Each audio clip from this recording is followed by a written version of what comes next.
সাকরাতুল মাউত কেন আসে? হাফিজ ইবনে হাজার আসকালানী রাহিমাহুল্লাহ উনি এই বিষয়ে সুন্দরভাবে উল্লেখ করেছেন যে আন্না শিদ্দাতাল মাউত লা তাদুল্লু আলা নাকসিন ফিল মারতাবাতি বাল হিয়া লিল মুমিনি ইম্মা জিয়াদান ফি হাসানাতিহি ওয়া ইম্মা তাকফিরান লিসাইয়্যাতিহি। তো উনি উল্লেখ করছেন ইবনে হাজার আসকালানী রাহিমাহুল্লাহ এই হাদিসের আলোকে, এই হাদিস অর্থাৎ সিদ্দাত বা সাকরাতুল মাউত কখনোই প্রমাণ করে না একজন মানুষ খারাপ অবস্থায় মৃত্যুবরণ করলো, বরং এর মাধ্যমে মুমিনের মর্যাদা বেড়ে গেল, অথবা তার নেকি বেড়ে গেল, অথবা তার গুনাহগুলো মাফ হয়ে গেল। এই সব মিলিয়ে আপনাকে মানে এটা মনে করতে হবে যে একজন মানুষের মৃত্যু হলো এটা সাধারণ মৃত্যু, এটা খুব ভালো মৃত্যু অথবা এটা খুব খারাপ মৃত্যু, এই ধারণাটা পোষণ করা যাবে না। অর্থাৎ মৃত্যু দেখে এই ধারণাটা পোষণ করা যাবে না। রাসূল সাল্লাল্লাহু আলাইহি ওয়াসাল্লামের মৃত্যু কিভাবে হয়েছিল? আয়েশা রাদিয়াল্লাহু তাআলা আনহা বলছেন যে আমার সৌভাগ্য যে আমার ঘরে থাকা অবস্থায় আমার দিনে রাসূল সাল্লাল্লাহু আলাইহি ওয়াসাল্লামের মৃত্যু হয়েছে। মৃত্যুর আগেই জিজ্ঞাসা করছিলেন যে আয়েশার বাড়ি যাব কবে, অর্থাৎ এটা উনি মনে মনে চাচ্ছিলেন যে আমাকে আয়েশার ঘরে নিয়ে যাওয়া হোক। দুইজন স্ত্রী তাদের দিনগুলো হেবা করে দিলেন। হেবা করে দেওয়ার পরে আয়েশা রাদিয়াল্লাহু তাআলা আনহার ঘরে রাখা হলো। তার ভাই অর্থাৎ আয়েশা রাদিয়াল্লাহু তাআলা আনহার ভাই আব্দুর রহমান বিন আবু বকর সিদ্দিক রাদিয়াল্লাহু আনহু যখন ঘরে আসলেন তখন তার দিকে তাকাচ্ছিলেন, হাতে মেসওয়াক ছিল। রাসূলুল্লাহ সাল্লাল্লাহু আলাইহি ওয়াসাল্লামকে বললাম যে আপনি কি মেসওয়াক নেবেন? ইশারা করলেন হ্যাঁ আমি মেসওয়াক নিব। মেসওয়াক উনি খুব ভালোবাসতেন, হাদিসে এভাবে উল্লেখ করা আছে মেসওয়াক তিনি খুবই ভালোবাসতেন। তো মেসওয়াকটা নিয়ে তাকে দিলাম, কিন্তু উনি শক্ত হওয়ার কারণে এটা চিবাতে পারলেন না। তো আমি বললাম যে উলাইয়িনহু লা ইয়া রাসূলুল্লাহ, আমি কি আপনার জন্য এটা চিবিয়ে দেব? তো তখন বললেন যে হ্যাঁ আমার জন্য চিবিয়ে দাও। ফাআশারা বিরাসিহি আন-নাআম, মাথা দ্বারা ইশারা করে বললেন যে হ্যাঁ তুমি চিবিয়ে দাও। চিবিয়ে দিলেন। চিবিয়ে দেওয়ার পরে উনি খুব ভালোভাবে মিসওয়াক করলেন। ভালোভাবে মিসওয়াক করার পরে তার সামনে দেখেন মৃত্যু যন্ত্রণা এটা আমাদেরও আসবে, সবারই আসবে। কেউ এখান থেকে আমরা পালাতে পারবো না, কেউ এখান থেকে আমরা এটাকে স্কিপ করতে পারবো না, কেউ এটাকে আমরা ওভারকাম করতে পারবো না। ওটা আসবেই আসবে। দুনিয়াতে এমন কোনো বিষয় নাই আপনি বলতে পারবেন না 100% এটা হবে। আমি হাত থেকে লাঠিটা ফেলে দিলে নিচে পড়ে যাব, এটাই আমরা জানি। কিন্তু এটাও তো হতে পারে যে পড়লো না, দাঁড়িয়ে আছে এরকম ভাবে লাঠিটা। আমরা সবাই 100% 100% বলতে পারবো যে এটা পড়ে যাবে, কিন্তু এটা তো নাও পড়তে পারে।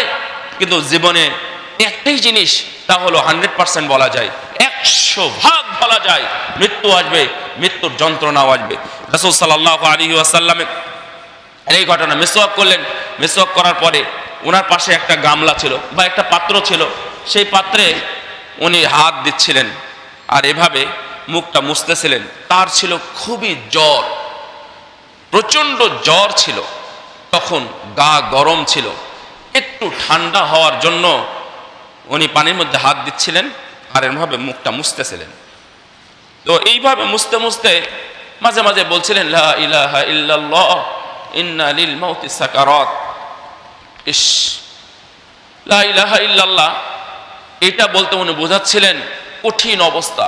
ইস, মৃত্যুর যে কি যন্ত্রণা, সত্যি মৃত্যুর যন্ত্রণা আছে। মৃত্যুর পূর্বে মানুষের একটু কষ্ট পায়, এই কথা উনি বলতে চাচ্ছিলেন। অর্থাৎ এটা আরবদের ভাষা।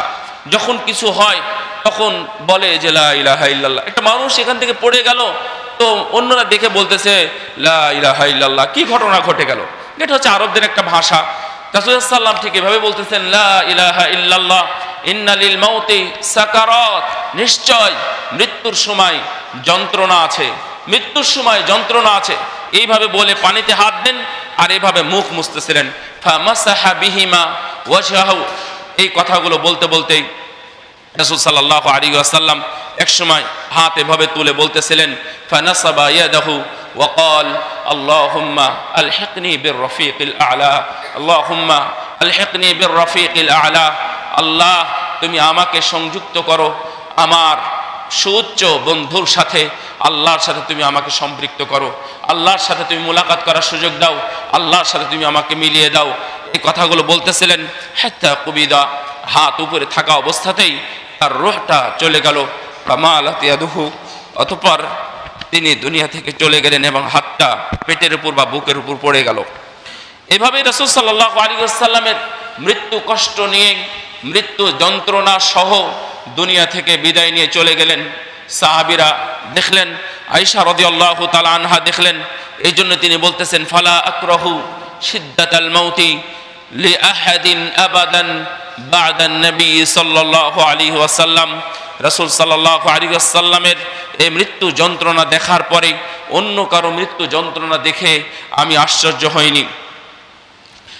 আসলে মৃত্যু সম্পর্কে আমি আপনাদের একটু কথা বলি যে কোরআনের আয়াত আপনাদের জানা আছে যে ইন্না ফি খালকিস সামাওয়াতি ওয়াল আরদি ওয়া ইখতিলাফিল লাইলি ওয়ান নাহার লাআয়াতিন লিউলিল আলবাব। এই আসমান এবং জমিন সৃষ্টির মধ্যে যারা জ্ঞানী তাদের জন্য চিন্তার বিষয় আছে। আমরা চিন্তা করি না। যারা জ্ঞানী তাদের জন্য চিন্তা আছে, যারা আলেম তাদের জন্য এখানে সবক আছে। আল্লাযীনা ইয়াযকুরুনাল্লাহা কিয়ামা, এই যারা জ্ঞানী এদের কারা?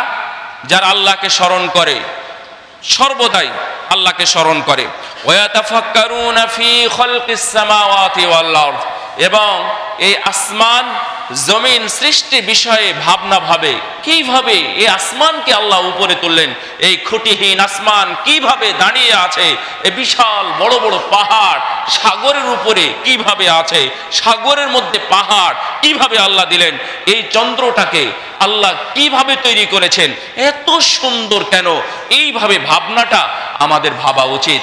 এটা ভাবতে হবে, এটা মুমিনদের ভাবনা। আল্লাযীনা ইয়াযকুরুনাল্লাহা কিয়ামা ওয়া কুউদান ওয়া আলা জুনুবিহিম, যারা দাঁড়িয়ে বসে চলতে ফিরতে এবং শুয়ে বসে সব সময় আল্লাহর স্মরণ করে, এরা হলো ভালো মানুষ, এরা হলো জ্ঞানী মানুষ, এরা হলো আল্লাহর সবচেয়ে কাছের মানুষ। এরা কি চিন্তা করে? আল্লাহর সৃষ্টি সম্পর্কে, আসমান জমিন সৃষ্টি সম্পর্কে ভাবে। শেষে এখানে তারা বলে, রব্বানা মা খালাকতা হাযা বাতিলা, এবং এই ভাবনা ভাবতে ভাবতে হঠাৎ তারা মনে বলে উঠে, আল্লাহ এই সৃষ্টি জগতে কোন সৃষ্টি তুমি বেকার সৃষ্টি করো নাই। সুবহানাল্লাহ, এই সুবহানাল্লাহ বলে, এটা কোরআনের আয়াত। ফাসুবহানাক ফাকিনা আযাবান নার। সুতরাং এই যে এত কিছু তুমি সৃষ্টি করেছো, এই সৃষ্টিটা কোনোটাই বৃথা নয়। এমনকি আমিও তোমার সৃষ্টি, আমিও বৃথা নয়। এই যে আমি যে চিন্তা করি না, আমি তোমার হক ঠিকভাবে আদায় করি না, তারপরও আমি তোমার কাছে বলছি, আল্লাহ তুমি আমাকে আযাব থেকে, জাহান্নামের আগুন থেকে তুমি আমাকে রক্ষা করো, তুমি আমাকে সেখান থেকে মুক্তি দাও। এটা নিয়ে আমরা কেউ ভাবি? আমরা দুনিয়াতে এসেছি, বাস দুনিয়াতে কিভাবে কি করতে হবে, কত সুন্দর করতে হবে, কোন পথে চলতে হবে, সবগুলো আমরা গুছিয়ে নিলাম। শুধুমাত্র ইস্তিদাদুল মাউত বা ইস্তিদাদুল ইয়াউমির রাহিল, কিয়ামতের প্রস্তুতি, মৃত্যুর প্রস্তুতি ছাড়া আমাদের সব কিছু সচল।